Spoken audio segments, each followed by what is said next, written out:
Friends, फिर से स्वागत है आपके अपने यूट्यूब चैनल पे। आज हम पढ़ेंगे हिस्ट्री का एक टॉपिक जिसका नाम है मुगल वंश। मुगल वंश में टॉपिक है हमारा आज का बाबर।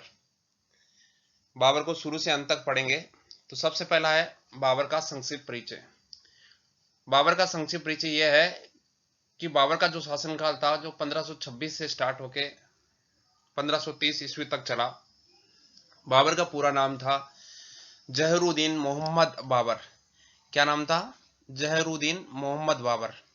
इनका जन्म 14 फरवरी 1483 में फरगना में हुआ। इनके पिता उमर शेख जो बाबर के तैमूर के वंशज थे। जो इनके पिता थे उमर शेख तैमूर का वंशज थे। और उनकी जो माता थी कुतलग निसा। कौन? कुतलग निसा जो चंगेज खां का वंशज थी। बाबर ने 11 वर्ष की उम्र में ही 1494 में फरगना का शासक बना और 1508 में इसने कंधार पर विजय प्राप्त की और इसके पुत्र हुमायूं का जन्म हुआ। क्या किया? 11 साल की उम्र में 1494 में फरगना का शासक बना था और 1508 ईस्वी में कंधार का विजय प्राप्त करके की और बाद में पुत्र हुमायूं का जन्म हुआ। नेक्स्ट, मुगल वंश की स्थापना कैसे हुई? 1526 ईस्वी में बाबर और इब्राहिम लोदी के बीच पानीपत का पहला युद्ध लड़ा गया जिसमें इब्राहिम लोदी मारा गया और बाबर ने मुगल सत्ता की स्थापना की। और पानीपत का युद्ध भारतीय इतिहास के प्रमुख युद्धों में गिना जाता है जिससे मुगल सत्ता की स्थापना हुई थी। नेक्स्ट है हमारा बाबर कौन सी उपाधि लेना शुरू किया था? बाबर ने अपनी सेना के अंदर तोपों को शामिल किया जो पूर्व के सुल्तान हुआ करते थे जो मिर्जा की उपाधि देते थे। पूर्व के सुल्तान किसकी उपाधि देते थे? मिर्जा की उपाधि। किंतु इसने पादशाह किसकी उपाधि? पादशाह की उपाधि लेना शुरू किया और इसने पादशाह की उपाधि ली। बाबर वैसे तो क्या थे? सुन्नी मुसलमान थे, पर उसने कुछ समय के लिए शिया मत को स्वीकार किया ईरान के शाह से सहायता प्राप्त करने के लिए। भारत पर आक्रमण करने से पूर्व बाबर ने किन किन स्थानों पर विजय प्राप्त की? तो भारत पर आक्रमण प्राप्त करने से पूर्व का उसने कहां प्राप्त की? काबुल में, कंधार में व समकंद आदि पर विजय प्राप्त कर चुका था। बाबर की जो आत्मकथा है उसका क्या नाम है? बाबरनामा।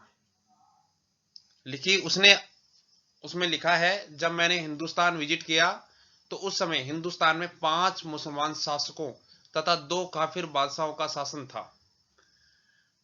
5 मुसलमान शासक कहां थे? तो पहला उसने बताया कि दिल्ली में, दूसरा गुजरात में, तीसरा बहमनी में, चौथा मालवा में और 5वां बंगाल में। और काफिर राज्य बताया उसने विजयनगर और मेवाड़। कहां बताए? विजयनगर और मेवाड़। पानीपत की जो लड़ाई से पहले बाबर ने भारत पे कितने बार आक्रमण किया? पानीपत की लड़ाई से पहले भारतीय क्षेत्र पर बाबर ने 4 बार आक्रमण किया था और बाबर भारत खैबर दर्रे से होकर आया था। कौन से दर्रे से? खैबर दर्रे से।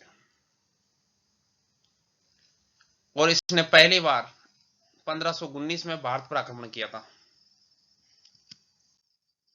बाबर के जो प्रमुख युद्ध थे उसमें पहला युद्ध था पानीपत का युद्ध। पानीपत का युद्ध भारत में इसे लाहौर के गवर्नर और इब्राहिम लोदी चाचा दौलत खां ने अपने पुत्र बिलावल खां और बहलोल लोदी के पुत्र आलम खां को बाबर को भारत पर आक्रमण करने के लिए आमंत्रित करने के लिए भेजा गया। कहीं पर इसका उल्लेख मिलता है, पर राणा ने भी बाबर को भारत पर आक्रमण करने के लिए भेजा था। पानीपत का प्रथम युद्ध बाबर ने 12,000 सैनिकों के सहयोग से इब्राहिम लोदी की सेना को बहुत बुरी तरह से परास्त किया। इस युद्ध में उसने अपनी प्रसिद्ध तुलगुमा युद्ध नीति, कौन सी युद्ध नीति की बात किया उसने? तुलगुमा युद्ध नीति। तुलगुमा युद्ध नीति क्या होती है? जिसके अंतर्गत सेनाएं तीनों ओर से आक्रमण करती है। तुलगुमा युद्ध नीति क्या होती है? जिसमें सेनाएं तीनों ओर से आक्रमण करती है। और इसके अलावा तोप खाने का प्रयोग किया। युद्ध की खुशी में बाबर को काबुल वासियों को एक एक सिक्का उपहार में दिया और अपनी इस उदारता के कारण बाबर को कलंदर कहा जाता है। क्या कहा जाता है? कलंदर कहा जाता है। अपनी विजय के बाद बाबर ने 27 अप्रैल 1526 को दिल्ली में मुगल वंश के संस्थापक के रूप में अपना राज्याभिषेक कराया। पानीपत के युद्ध के समय भारत की राजनीतिक शक्तियां अफगानों और राजपूतों में बटी हुई थी। इसे राजनीतिक शक्ति पर अधिकार के उद्देश्य से बाबर ने खानवा और घाघरा का युद्ध भी लड़ा। सबसे पहला युद्ध उनका पानीपत का युद्ध था। इसके बाद में जो आगे वाले युद्ध है उनका अध्ययन हम करते हैं। खानवा का युद्ध। खानवा का युद्ध कब हुआ? 16 मार्च 1527 में। किस किस के बीच में हुआ? बाबर और मेवाड़ के राजा राणा सांगा के बीच में हुआ। और इस युद्ध में विजय के बाद बाबर ने गाजी की उपाधि धारण की। किसकी उपाधि धारण की? गाजी की उपाधि धारण की।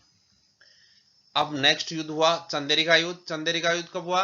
29 जनवरी 1528 को बाबर और चंदेरी के शासक मेदिनी राय के बीच में हुआ। युद्ध में बाबर विजय रहा। फिर इससे अगला युद्ध हुआ घाघरा का युद्ध, जो 1529 में हुआ था।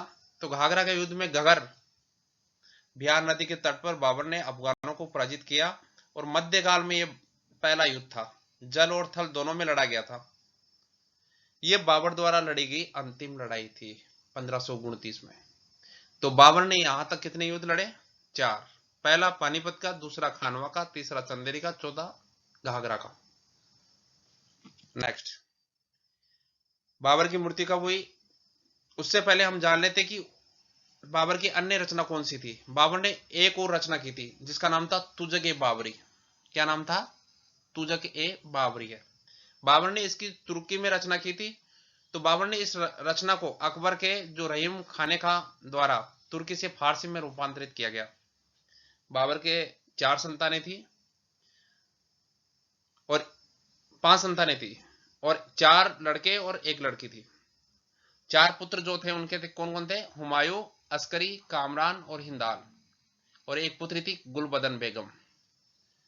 गुलबदन बेगम बाबर की पुत्री थी। उसने क्या लिखा था? हुमायूंनामा। हुमायूंनामा के अंदर उसने बताया, आधे में हुमायूं के बारे में लिखा और आधे में बाबर के बारे में लिखा है। लेनपून का एक अनुसार बाबर एक सैनिक था, साम्राज्य का निर्माता नहीं था। बाबर क्या था? एक सैनिक था, साम्राज्य का निर्माता नहीं था। लास्ट में 26 दिसंबर 1530 को बाबर की मृत्यु हो गई और उसे काबुल में दफनाया गया। तो बाबर ने हुमायूं को अपना उत्तराधिकारी नियुक्त किया गया। इस तरीके से इसका शासनकाल पूरा चला। अब इसके सारांश को हम पढ़ेंगे। जो अभी तक पढ़ा है उसको सारांश के रूप में पढ़ेंगे। तो सबसे पहला है, बाबर द्वारा 1526 में मुगल साम्राज्य की स्थापना की गई। दूसरी चीज है, इसका बाबर का जन्म 14 फरवरी 1483 को फरगना में हुआ था। बाबर के पिता उमर शेख मिर्जा, जो तैमूर लंग एवं माता कोतालमी निगार मंगोल नेता चंगेल खा का वंशज था। बाबर का कुटुंब तुर्की जाति के चुगताई वर्ग के अंतर्गत आता है। 11 वर्ष की उम्र में फरगना का शासक बना और समरकंद पर 6 बार की चढ़ाई की, जिसमें 2 बार विजय प्राप्त हुई। बाबर ने कंधार को 1508 में, पेशावर को 1519 में, दिल्ली को 1526 पर अपना शासन कायम किया। बाबर ने पानीपत की लड़ाई 1526 में, खानवा की लड़ाई 27 में, चंदेरी का युद्ध 1527 में और घाघरा का युद्ध 1529 के अंदर क्रम से इब्राहिम लोदी, राणा सांगा, मदनी राय और अफगानों को परास्त किया। बाबर ने अपनी सेना में 1514 से 19 के दौरान तोप का शामिल किया। बाबर ने तुर्की भाषा में तुजुक-ए-बाबरी की रचना की, जिसका फारसी अनुवाद बाद में अब्दुल रहीम खाने खान ने किया। बाबर मुड़ियान नामक पदे से लिखा जन्मदाता था। बाबर को भारत के विरुद्ध पहला आक्रमण यूसुफ जाही के खिलाफ 1519 ईस्वी में हुआ था। 1507 ईस्वी में अपने पूर्वजों द्वारा धारित उपाधि मिर्जा को छोड़कर उसने क्या किया था? पातशाह की उपाधि धारण की थी। बाबर द्वारा सड़कों की माप गज-ए-बाबरी जलाई गई थी और बाबर ने विस्फोटकों का प्रयोग कुस्तुनमिया से एक और बंदूक का प्रयोग की कला ईरानियों से सीखी। बाबर ने युद्ध की तुलगुमा पत्ती उज्बेकों से सीखी और बाबर की उसकी उदारता के लिए कलंदर की उपाधि दी गई, जो मैंने पहले वीडियो में बता दिया है कि कलंदर की उपाधि कब दी गई? जब वो पानीपत का लड़ाई जीती और सबको एक एक सिक्का वितरित किया, तब लोगों ने उसको कलंदर की उपाधि दी गई। खानवा के युद्ध के दौरान उसे गाजी की उपाधि दी गई। बाबर ने तुर्की छंद शास्त्र पर एक निबंध की रचना की और 26 दिसंबर 1530 ईस्वी में बाबर की मृत्यु आगरा में हुई। आरंभ में आगरा के आराम बाग में और बाद में काबुल के ख्वाहिश के अनुसार उसे दफनाया गया। तो बाबर की 4 पुत्र थे, हुमायूं, कामरान, अस्करी और हिंदाल। मृत्यु के समय हुमायूं को अपना उत्तराधिकारी घोषित किया। इस तरीके से बाबर का जो मुगल साम्राज्य की नींव की स्थापना बाबर के द्वारा रखी गई। नेक्स्ट वीडियो में हम पढ़ेंगे हुमायूं के बारे में। थैंक यू दोस्तों।